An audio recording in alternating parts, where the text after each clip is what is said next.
केंद्रीय मंत्री रामविलास पासवान का दिल्ली में लंबी बीमारी के बाद निधन। 74 साल की उम्र में एस्कॉट अस्पताल में ली आखिरी सांस। प्रधानमंत्री मोदी ने दी श्रद्धांजलि। प्रधानमंत्री मोदी ने पासवान के शोक संतप्त परिजनों से मिलकर व्यक्त की संवेदना। चिराग पासवान के कंधे पर रखा हाथ। पटना में शनिवार सुबह होगा पासवान का अंतिम संस्कार। 2 बजे दिल्ली से पटना ले जाया जाएगा पार्थिव शरीर। दिल्ली में पासवान के आवास के बाहर बिलखते दिखे समर्थक।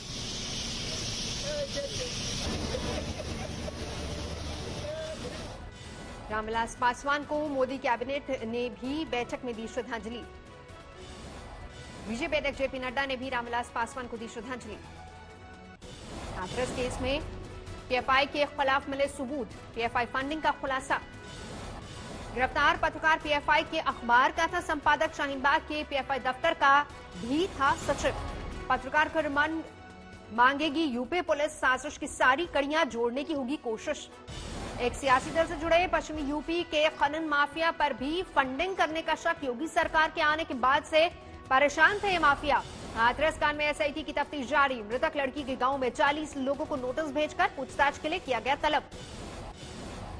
हाथरस के पीड़ित परिवार की तरफ से दाखिल याचिका को इलाहाबाद हाईकोर्ट ने किया खारिज। परिवार को लोगों से मिलने की पूरी छूट देने की मांग की थी। हाईकोर्ट ने याचिका में की टिप्पणी। परिवार को सुप्रीम कोर्ट के आदेश के मुताबिक मिली सुरक्षा। जरूरी समझते तो सुप्रीम कोर्ट में परिवार दर्ज करे याचिका। हाथरस मामले के 4 आरोपियों ने एसपी को लिखी चिट्ठी। पीड़िता के परिवार पर उठाए सवाल। पीड़िता की मां और भाई पर लगाया लड़की को पीटने का आरोप। आरोपी की चिट्ठी सामने आने के बाद पीड़ित परिवार ने जताई हैरानी। कहा अब शुरू हुई एक और नई साजिश।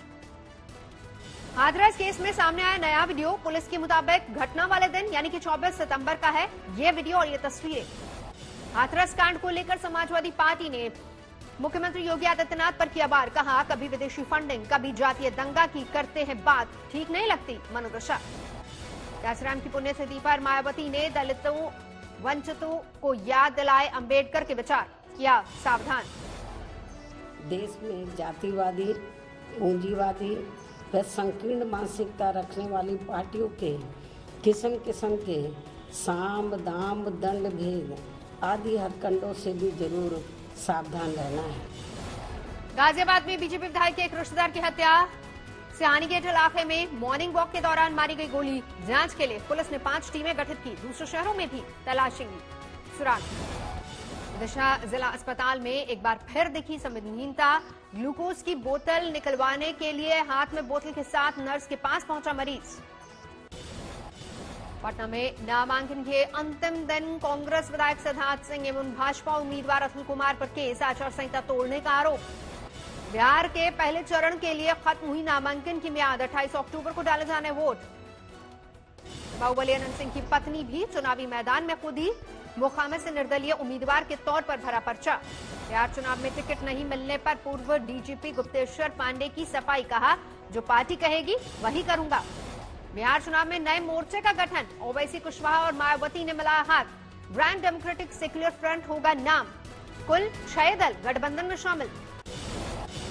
बिहार विधानसभा चुनाव में असुद्दीन ओवैसी की पार्टी एएमएम 19 सीटों पर लड़ेगी चुनाव। ओवैसी बोले हमें विरोधी बताते हैं वोट कटवा, लेकिन मुझे इससे फर्क नहीं पड़ता। समस्तीपुर में बागी हुए बीजेपी नेता। जेडीयू के खिलाफ निर्दलीय उम्मीदवार उतारने की तैयारी। पश्चिम बंगाल में आज बीजेपी के शांति मार्च। कोलकाता में पुलिस के लाठीचार्ज का किया विरोध।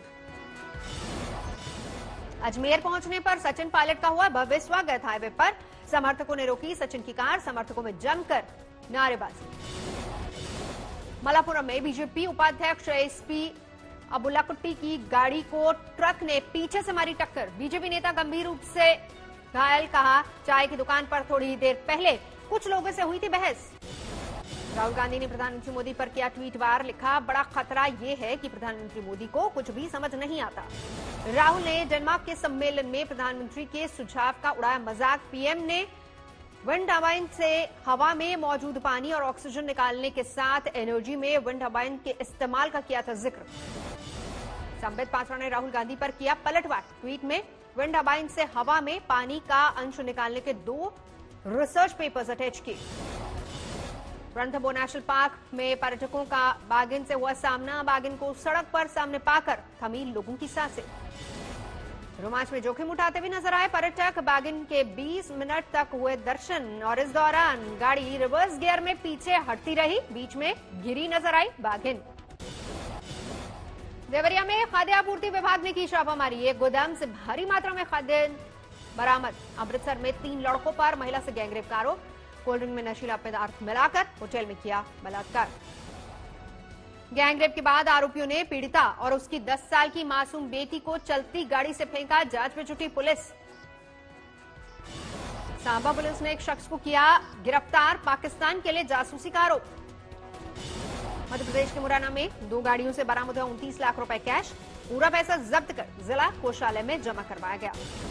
राजस्थान के करौली में जमीन विवाद में एक बुजुर्ग को जिंदा जलाने का आरोप, आग में झुलसने के बाद अस्पताल में तोड़ा दम। अमृतसर में स्कूल खोलने की हो रही तैयारी, स्कूलों को किया जा रहा सैनिटाइज, क्लासरूम में सोशल डिस्टेंसिंग का भी रखा जाएगा ध्यान, मास्क होगा अनिवार्य। मेरठ में पुलिस से मुठभेड़ के दौरान बदमाश को लगी गोली, पुलिस ने गिरफ्तार कर अस्पताल में भर्ती करवाया। तरन में नहीं थम रहा पराली जलाने का मामला, कोर्ट की पाबंदी के बावजूद पराली जलाना लगातार जारी। यूपी के मिर्जापुर में केयर टुडे ने 1000 जरूरतमंदों की मदद की, ज्यादातर लोग कोरोना काल में कामकाज छोड़कर वापस लौटे थे अपने गांव। पीओके के गिलगित बल्तिस्तान में पाकिस्तान सरकार के खिलाफ प्रदर्शन, जेल में बंद बाबाजान को छोड़ने की मांग।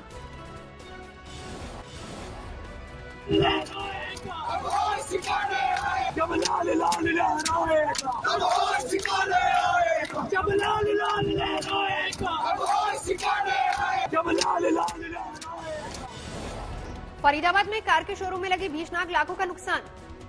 दिल्ली के अंबेडकर नगर में 1 लाख का इनामी बदमाश किरमवीर, पुलिस के साथ हुई मुठभेड़, बदमाश के दोनों पैरों में लगी गोली, पुलिस ने पिस्टल और कार के साथ किया गिरफ्तार। राजस्थान के पाली में एसबी की फेसबुक आईडी बनाकर पैसा उगाही की कोशिश, केस दर्ज।